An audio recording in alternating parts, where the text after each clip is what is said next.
Que agora eu queria falar de uma coisa que é um assunto que, cara, eu acho que da Bíblia é um dos assuntos que eu mais estudei, que é escatologia, que são os tempos finais. O que está acontecendo? A gente está vivendo os tempos finais, há sinais, segundo a Bíblia, proféticos, e a gente não falou dessa pedra também. Tá, isso aqui é uma coisa simples, depois eu falo dela. Tá bom. Bom, na verdade... Porque tem esse movimento, né? Claro. A pandemia faz parte Claro. disso, o anticristo já tá aí. Aliás, a gente tá perto da segunda volta de Cristo. Claro, eu acredito que sim. Sim? Mas vamos lembrar uma coisa. Quando os discípulos perguntaram para Jesus, que sinal haverá de tua vinda e da consumação dos séculos, do fim do mundo, Jesus falou assim, olha, cuidado que ninguém engane vocês. Primeira Porque coisa que ele já falou. Cuidado. Virão muitos em meu nome dizendo, eu sou o Cristo, enganarão a muitos. Certamente, isso está em Mateus capítulo 24. Depois, quem tiver uma Bíblia em casa, procure em Mateus capítulo 24. Ele fala o seguinte, certamente vocês ouvirão falar de guerras e rumores de guerras. Não se assustem. Ainda não é o fim. Se levantará nação contra nação, reino contra reino. Haverá fomes e terremotos em vários lugares. Mas isso é apenas o princípio das dores. O princípio das dores, exatamente. Então veja bem, guerra tem no mundo desde que o mundo é mundo. Fome, a Bíblia fala fome no Egito na época de José. Então não vou falar assim, o mundo está chegando ao fim porque está tendo guerra. O mundo está chegando ao fim porque está tendo fome. Não faz sentido. Mas o Apocalipse coloca alguns elementos que indicavam quando nós estivéssemos chegando próximos ao fim. Embora, nota de rodapé aqui, ninguém sabe o dia nem a hora da volta de Jesus. É estupidez. Tentar adivinhar. Não, claro, não podemos isso. Você entendeu? Bom, mas a gente pode saber a proximidade dos tempos em que vivemos. Então tem algumas coisas no Apocalipse que são características do tempo do fim. Exemplo, Apocalipse 11, 19. Diz assim, as nações ficaram iradas. Chegou, porém, o juízo de Deus e o tempo determinado para ele dar o prêmio aos seus santos e aos profetas e o tempo para destruir os que estão destruindo a terra.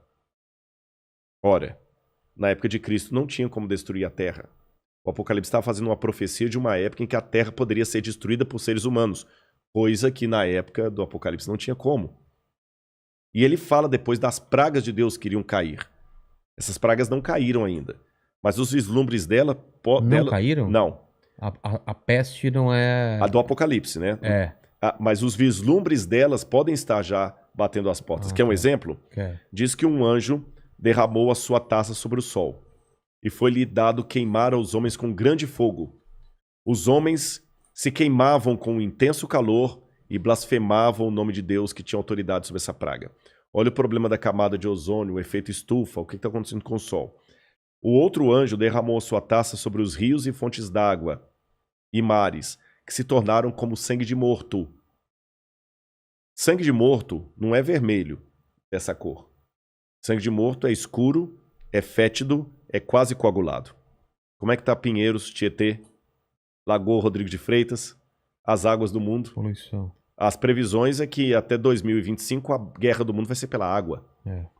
Fala do anticristo, que ia dominar o mundo inteiro de uma maneira algorítmica. Pacífica, porque é um algoritmo.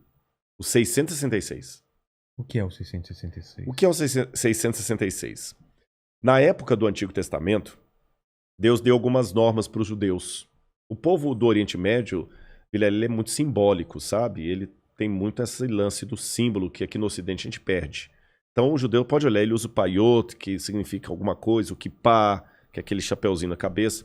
E Deus falou o seguinte, olha, vocês vão pegar a lei de Deus, escrever um resumo da lei de Deus e vão colocar por frontal entre os olhos, numa caixinha aqui, e também na mão de vocês. O judeu hoje usa na mão esquerda. Pode olhar aqui no Muro das Lamentações, você vê o judeu orando lá, né? Baruch atah Beshem Adonai Eloheinu melech haolam. E ele vai orando no muro e ele tá com aquela caixinha preta aqui e outra na mão.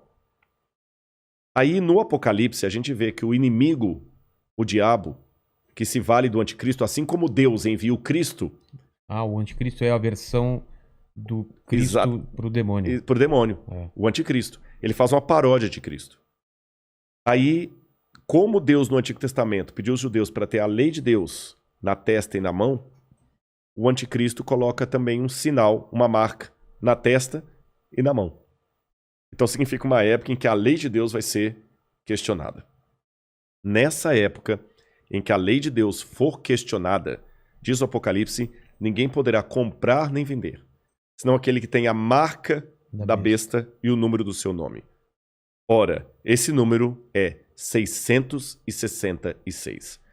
Aí muita gente pega isso e fala o seguinte, então vou começar a calcular, Hitler dá 666, o Papa, o Saddam Hussein, Bill Gates, até a Ellen White, que é uma pioneira do Adventismo, ela dá 666, mandíbula, todo dá 666, né?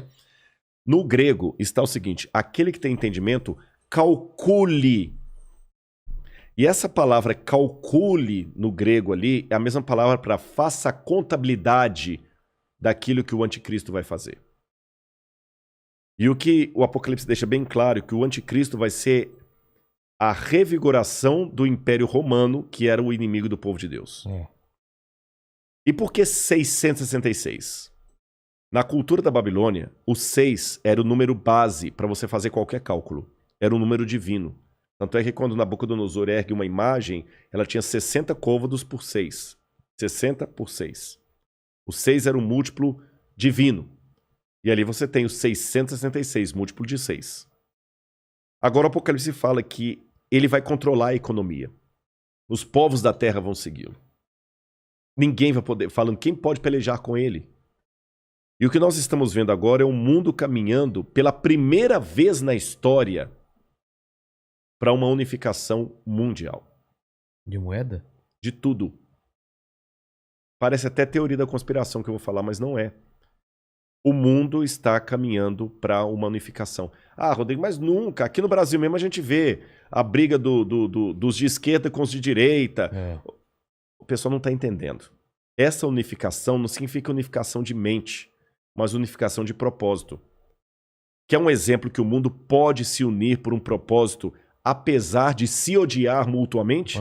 A pandemia. Exatamente. O Irã está usando máscara, Israel também está usando máscara. Os palestinos estão jogando foguete lá em Israel, o Hamas, mas o israelense está usando máscara, o palestino também. O egípcio está usando álcool em gel, o iraniano está usando álcool em gel, o americano está usando álcool em gel, o russo está usando álcool em gel, então o Putin está usando álcool em gel. A mesma coisa o presidente do Brasil, o presidente da Argentina, da Venezuela, o mundo parou. Então é possível essa união do mundo inteiro em algumas coisas mesmo. Ela não só é possível, como ela é um caminho sem volta. Por que está falando tanto em criptomoeda? Nós já estamos passando por uma transição do dinheiro. Dinheiro de papel, né? De papel, você entendeu? Dinheiro baseado em tesouro nacional. E o mundo hoje precisa. Isso aqui não é uma defesa do Rodrigo, não é um desejo do Rodrigo. Eu estou falando de uma tendência. Tendência. O mundo precisa se unificar porque existem, Vilela, alguns elementos hoje que estão à solta, como se fossem crianças bagunceiras numa casa cheia de faca, de garfo, de objetos cortantes e letais, sem um adulto para controlar essas crianças. Você jamais faria isso. Quais são as crianças que estão à solta no mundo e precisam de um adulto para controlá-las? Um preceptor, uma babá? Internet. Quem tem domínio da internet? Você na internet você pode encontrar o podcast do Inteligência Ilimitada, mas você também pode encontrar uma fórmula para fazer um coquetel molotov. O camarada pode assediar você para fazer parte do Estado Islâmico. Quem controla a internet? Nem os Estados Unidos. Não, está na mão de ninguém. Quem controla tráfico de drogas e de armas em nível mundial? Ninguém. Lavagem de dinheiro está aí. O terrorismo está aí e lavam dinheiro. Quem controla bolsa de valores? A economia do mundo não aguenta por mais 20 anos nas mãos da bolsa de valores que é especulativa. Se cair a bolsa de Tóquio, você nunca foi ao Japão, mas você pode perder o seu emprego e essa casa aqui porque caiu a bolsa de Tóquio. O Bradesco pode falir porque teve um crash na bolsa de Nova York.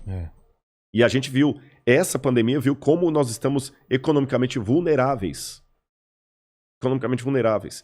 Quem controla o terrorismo mundial? Então esses elementos... mais um. A ecologia. Não quero entrar no debate se a Amazônia é nossa ou não é nossa. O fato é que se a gente não cuidar da Amazônia, o mundo todo se ferra, caramba. Você tá entendendo? Então não tem mais esse negócio assim, é meu. Então hoje a gente precisa de um governo único que com leis mundiais controle a internet, bolsa de valores, que vai desaparecer, o reset está aí, controle a economia, gastos, terrorismo e tudo mais. E os países, por mais que continue havendo direita e esquerda, situação e oposição, não interessa, Islã e cristianismo, vai precisar se unir, não porque eles se amam, porque não tem outro jeito. E essa união está muito parecida com o caminho de preparação para o anticristo. Agora, a minha questão aqui não é cair naquela esquizofrenia escatológica de achar agora que qualquer coisa eu tenho que evitar porque senão é a marca da besta. Eu já vi gente, isso aqui é sério, que não quer deixar colocar o revolvinho da temperatura na testa da mão, que aquele é a marca da besta. Calma. Estupidez, não tem nada a ver um negócio desse, gente, tá bom? Agora, quando esse governo único se interpuser entre a minha fidelidade a Deus e a minha fidelidade ao Estado, esse é o único momento em que eu estou livre perante Deus para ter uma desobediência civil, social. Porque a própria Bíblia me ensina a ser obediente às autoridades constituintes. Mesmo quando Nero estava no poder, Pedro escreveu: respeitem as autoridades constituídas. A César o que é de César. Dai César o que é de César. Pague os impostos. Seja um bom cidadão. Que a crise não venha por culpa de vocês. A Bíblia me ensina a ser um bom cidadão. Porém, a própria Bíblia fala: quando o governo der uma ordem... A Bíblia não diz isso explicitamente. Diz assim, em termos filosóficos. Sim. Quando o governo der uma lei que vá contra os mandamentos da lei de Deus, como os companheiros de Daniel na Babilônia, enfrente a morte se preciso for, mas não ceda. Talvez essa seja a diferença de um teólogo apaixonado por Deus e pela Bíblia e alguém que simplesmente é um acadêmico livre. Porque que especialista em literatura inglesa, em sã consciência, teria coragem de morrer por sua interpretação de Shakespeare? Mas a Bíblia é um livro que já levou muitos ao martírio para não abrir mão daquilo que a Bíblia ensina. Falou que a segunda vinda de Cristo está próxima. Mas, segundo os eventos, o anticristo chega antes. Chega antes. Ele antecede a volta de Jesus. E já está por aqui? Você acha? Eu acredito assim, lendo a Bíblia, o anticristo, ele é um poder, era o poder romano, porque João já falava lá, o anticristo já opera entre nós. E João fala, muitos anticristos já saíram pelo mundo. Ele só está aguardando aquilo que o detém. Então o anticristo naquele tempo era Roma. Os exegetas veem, a besta era Roma. Só que a Bíblia fala, através do apóstolo Paulo, que havia uma grande apostasia do povo de Deus. Que palavra é essa, apostasia? Eles abandonariam a fé, se uniriam a Roma, e Roma no futuro voltaria travestida de cristã, por isso que é o anticristo, nome que não aparece no Apocalipse, mas aparece nas epístolas de João. Tá. Anticristo, anti em grego, é aquele que toma o lugar de. Então o anticristo é aquele que toma o lugar de Cristo e vai dominar o mundo. Então a minha sugestão para todos é o seguinte, fiquem atentos às propostas governamentais. Qualquer coisa que não infrinja a minha fé naquilo que eu entendo pela Bíblia ser o correto, eu vou seguir. Eu vou me vacinar. Eu não vou ficar caindo em teoria da conspiração. Mas a vacina é uma maneira de aniquilar um terço da humanidade. Eu acho que vai ser muito mais fácil Eu vou me vacinar. Só não vou tomar a Coronavac, né? Que está questionada aí, senão eu não posso entrar em Israel. Mas eu vou me vacinar.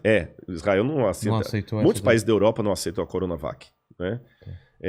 Lamento o Butantan aí, mas a menos que mude o cenário, a Coronavac não está sendo aceita. A Pfizer, ou a Moderna, ou a outra, lá de Oxford. Essas são aceitas. Mas eu vou me vacinar. Você está entendendo? Agora, não vou cair em teoria da conspiração. Agora, o dia que houver uma lei que se interpuser entre a minha fidelidade e aquilo que Deus pediu de mim, aí eu estou disposto a enfrentar até a morte.